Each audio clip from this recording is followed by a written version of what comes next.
तो आज हम डिस्कस करेंगे कि how real estate market is getting affected by this oil based business. तो एक्चुअली इस को रिलेशन को समझने के लिए हमें थोड़ा पीछे पास्ट में जाना पड़ेगा, जब 2008 के सेकंड हाफ में ऑयल की प्राइसेस डिक्लाइन हुई और ग्लोबल क्राइसिस चल रहा था।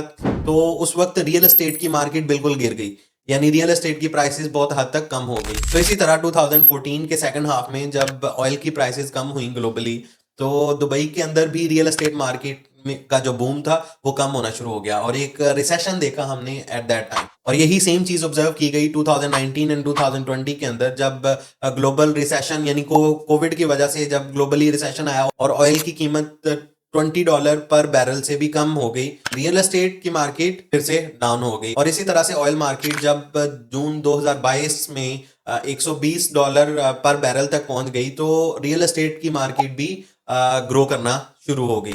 ऑल्दो दुबई की इकोनॉमी काफ़ी ज़्यादा डाइवर्स है, लेकिन फिर भी somehow it is linked to oil based industry. लेकिन ये जो ऑयल बेस्ड इंडस्ट्री के साथ इसका लिंक है, ये कोई बहुत लंबा लॉन्ग टर्म रिलेशन नहीं है, यानी थोड़े टाइम तक इसका रिलेशन रहता है। उसके बाद में even if the oil prices are low, the real estate market is going upwards.